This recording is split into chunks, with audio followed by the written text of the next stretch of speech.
À Paris, plus de 66% des Parisiennes et des Parisiens ne se sont pas rendus aux urnes. Le bilan des dernières élections est inquiétant, l'abstention a atteint des sommets. Alors pourquoi? Qu'est-ce qui se passe?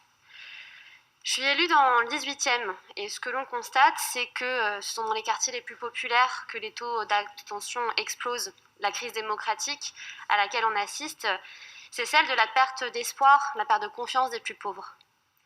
J'ai souvent cette phrase d'Édouard Louis en tête, je la cite.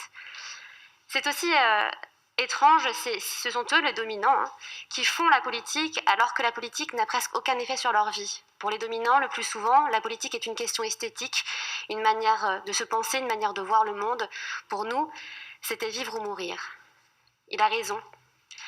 Quand on est issu des classes populaires, on a l'impression que celles et ceux qui font de la politique sont à la cour de récré, n'est-ce pas ? Qu'ils n'en ont rien à faire des problèmes des petites gens. On a l'impression que de toute façon, on ne sera jamais écouté, jamais compris, que tout ça, la politique, ça ne sert à rien, que ça ne changera rien. C'est dans le dépit que l'abstention fait son lit. Vous le savez, avec mon groupe, nous soutenons l'idée de la participation citoyenne, mais force est de constater que ce sont toujours les mêmes qu'on retrouve. Les gens disposant d'un certain bagage culturel et social, ceux qui ont fait des études, qui n'ont pas peur de s'exprimer en public, beaucoup d'hommes. Mais ces gens-là, même si on est ravis évidemment qu'ils s'investissent, il faut bien le dire, on les écoute déjà assez. Ce sont eux qu'on entend dans le débat public. Ce ne sont pas vraiment eux, le public visé par le dispositif de participation citoyenne.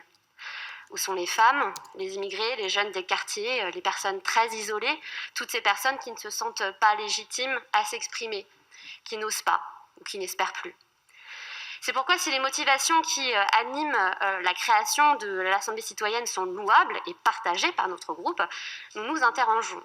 Est-ce qu'on va vraiment régler ces problèmes avec une nouvelle instance? Ne faudrait-il pas faire le bilan de l'existant et puis ensuite construire une solution globale en fonction?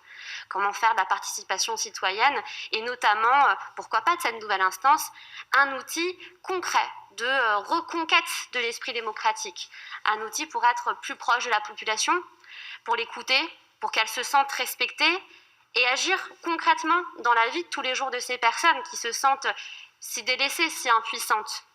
En somme, un outil au service du peuple parisien. Madame la maire, comment allons-nous, dans cette perspective, coordonner les travaux, en dresser des bilans, faire les liens entre les membres pour faciliter les échanges et travailler à renforcer cette démocratie participative et même la démocratie tout court? Allons-nous réaliser un état des lieux des dispositifs de démocratie participative à Paris, recenser les différentes instances avant de nous lancer dans un nouveau dispositif? Plus que jamais, Madame, il faut aller vers les publics isolés pour qu'ils ne se sentent pas seuls, qu'ils sachent qu'ils comptent, qu'ils sont légitimes à s'exprimer, qu'ils font pleinement partie de cette société autant que les autres. Je vous remercie. Merci beaucoup.